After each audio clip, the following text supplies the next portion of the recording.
Eu só sei que depois, cavucando aqui, cavucando ali, cavucando acolá, fundaram Cuiabá. Acho que é por isto que esta cidade é uma buraqueira sem fim. Mas nós não viemos aqui para falar de buraco. Afinal, tem alguém aí que é parente de Tatu? Nós viemos aqui para falar de uma cidade maravilhosa, cheia de mangueira, cajueiro, com muita gente alegre, sorridente, feliz e hospitaleira. Acho que é por isto que a gente toma até encostar.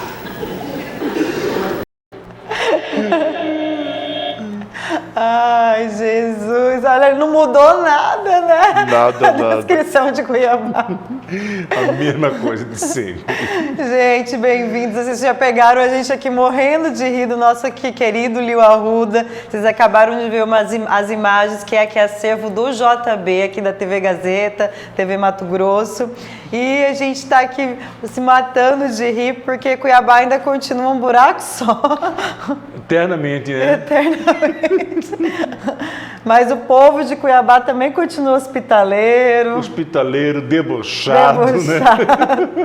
Isso que eu falo, o cuiabano que eu e Lio fazíamos, os cuiabanos que a gente interpretava, não era o cuiabano bobó tiracheira, era o cuiabano ladino, né? O cuiabano esperto, né? Crítico, ácido, né? Falante. E quem que vocês tiravam de inspiração? A própria gente da família? Como que era Da família, né? Era mãe, tias, avós, né? Vizinhos. Eram essas nossas fontes. Pegava a gíria delas, como elas falavam. O jeito delas falar, o jeito delas gesticular, né? Tudo isso. Essa era a nossa fonte, eterna fonte de inspiração, né? Tinha muito tempo de ensaio para sair ou não? Vocês eram muito do improviso? Muito do improviso. A gente ia ensaiar, geralmente a gente ia para casa do Lio. Aí ficávamos deitados na rede, conversando, falando mal da vida alheia. E aí lia o texto, aí parava, ia comer alguma coisa, ia conversar, não sei o quê. Na verdade, ensaio mesmo era pouco, era muito, fazia muita coisa no susto, sabe? Assim, na hora do momento, no calor do momento, né?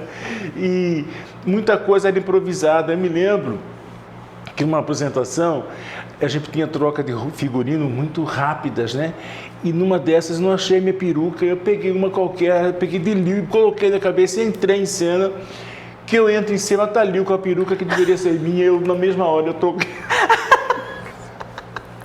E isso era incorporado depois, deu certo, se incorporava ao espetáculo e a gente ia montando um repertório de improvisos que acabavam deixando de ser improviso. E uma sintonia entre vocês dois, né, em cena, que eu acho que era isso que dava essa liga, né? Exatamente, a gente tinha muita química em cena, eu e Lio, a gente dialogava muito. Um entendia, só de olhar já entendia o outro, sabe? Nossa, Ivo. A gente revendo isso. Vamos rever então uma cena que tá os dois aí, pra gente fechar essa saudosice e ver aí os dois em cena, pra gente ver essa química que acontecia em cena aí de vocês. Que legal. Menina!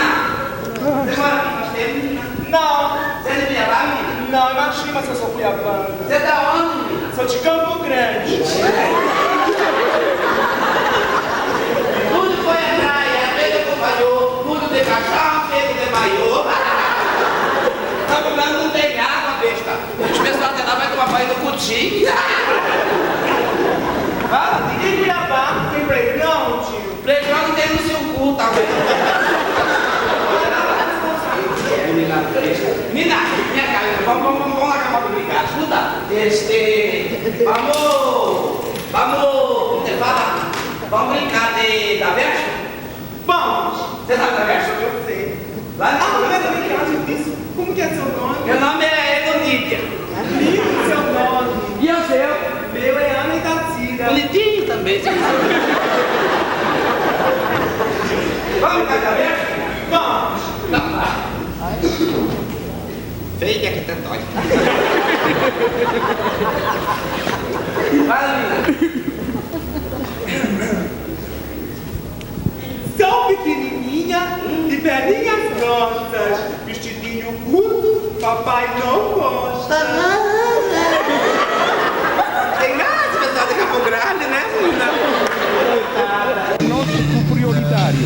Supremo.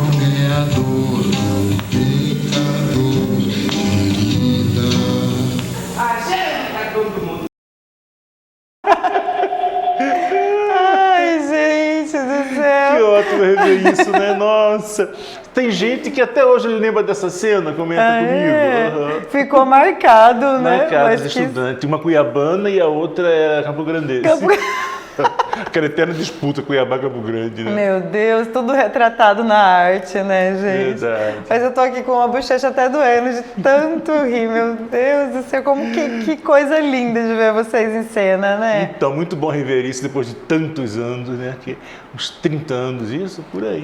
Por aí. Não vamos falar a idade, né? É. Deixa. Deixa pra lá. Quando a gente não tem como não falar disso, né? Da partida do Liu, né? Como que foi isso pra você enquanto artista? Porque vocês dois eram um em carne, né? Era aquela... Um em carne. A gente era muito próximos, né? Eu nem gosto de falar, gosto de lembrar, dá Não uma gosto de tristeza lembrar. muito grande, né? Sim. Foi um momento muito sofrido, tanto para ele quanto para a gente, né? Para mim, que era muito próximo dele, para a família dele, né? Sim. Como eu digo sempre, né? Eu faço questão de frisar isso, que Liu tinha uma família maravilhosa, né? A mãe, as irmãs, nossa, cuidaram dele o tempo todo, sabe? Nos momentos mais difíceis, as irmãs estavam ali, acolheram ele, sabe? Até o último momento. Que coisa boa, né? Porque teve esse carinho importante. Esse carinho da família, Aham. né? Eu me lembro a última vez que eu ouvi, ele estava já em fase terminal, na casa da mãe dele, cercado lá do carinho das irmãs, sabe? Todo mundo da família dele. E você, depois disso, qual foi a sua próxima vinda ao palco? Quando que você voltou para os Eu fiquei um palcos? tempão sem fazer nada de teatro, né? Não quis fazer mais nada, tal, porque assim, teatro você não faz sozinho, né? Teatro você faz com um grupo, né? Sim. E aí é uma arte coletiva, teatro. Eu não quis mais fazer teatro, eu fui estudar, voltei para a universidade, fui fazer mestrado, depois fiz doutorado. Nesse meio tempo aí eu fiz algumas coisas com Vital, né? Depois com Romeu Benedito também, né? Sim. E aí que eu fui retomando aos pouquinhos. Foi um baque, né? A gente não baque pode muito grande, deixar. baque muito grande, né? Mas sempre dentro da Secretaria de Cultura, E né? sempre paralelamente, Gente, né? aham. Eu sempre me dividi entre o teatro, a Secretaria de Cultura e... O que eu ia falar? Teatro, Secretaria de Cultura, enfim, né? Sim. E aí a gente não pode deixar de falar do espetáculo Progresso, que foi lindo, que eu pude assistir e também estar com você antes para falar dessa estreia. Foi um trabalho que você fez com o Marquete, né? Como que foi para você fazer o Progresso, falar dessa Cuiabá, desse lugar? Como que foi o Progresso? Então, eu uma vez na casa do Eduardo Marrom, num jantar, eu falei para ele, Marrom, eu vou completar 40 anos de carreira, você podia escrever um texto para mim para celebrar meus 40 anos de carreira, né? Aí ele, que legal, não sei o quê. Ficou nisso, né? Mas o Marrom, ele é um trator, né? Ele faz mil coisas ao mesmo tempo. Quando foi mais ou menos uns 10, 15 dias, o Marrom me manda uma mensagem, olha, estou com o texto pronto, não acredito, Marrom, sério. Aí eu fui ler o texto, falei, nossa, um texto denso, né? Um texto pesado também, com umas pitadas de humor, mas muito bacana. Eu falei, olha, é isso que eu quero fazer. Aí eu convidei o Marquete para dirigir, porque a minha vontade foi e continua sendo fazer algo diferente, para novos desafios, né? Isso tudo que a gente viu aí, meu espetáculo com o Liu e tal, foi muito bacana, foi muito representativo de um período, de uma época. Eu acho que agora eu quero fazer coisas novas, eu quero novos desafios, né? Sim. E esse espetáculo Progresso representa tudo isso, né? O público está me vendo num trabalho que ele nunca tinha visto antes, né? Então eu fiquei muito feliz em fazer e muito triste por não poder estar tendo continuidade, né? Porque não só por causa da pandemia, mesmo se não tivesse pandemia, aqui é difícil os espetáculos terem uma vida longa, né? E você estreia, aí depois de 2, 3 meses pinta uma oportunidade e você faz de novo. Parece que você está começando tudo de novo, começando do zero. Você vai estrear de novo, porque 2, 3 meses depois você já esqueceu o texto, você esqueceu as marcações, né? Então, isso é muito triste. Eu acho que Mato Grosso tinha que ter uma política cultural que fosse mais intensa, né? Não aquela coisa tímida, acanhada, que fica meio ao Deus dará, ao acaso.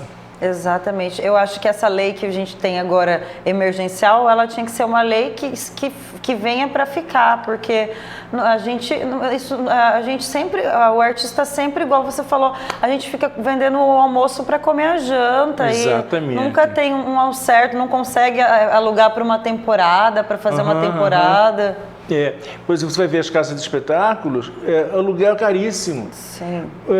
Muitas vezes a bilheteria não cobre o aluguel do teatro.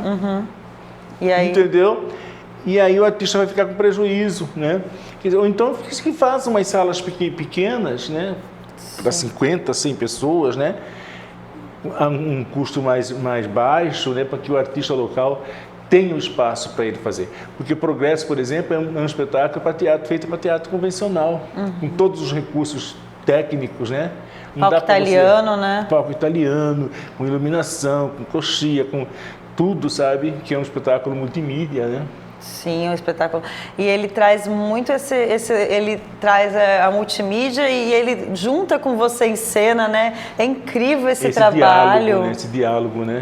Esse diálogo entre a multimídia e o real, né? E se mistura, né? E fica aquela... E esse personagem é muito real, né? Muito real, né? É o cuiabano, classe média, né? Que sempre viveu do centro da cidade, no auge, né?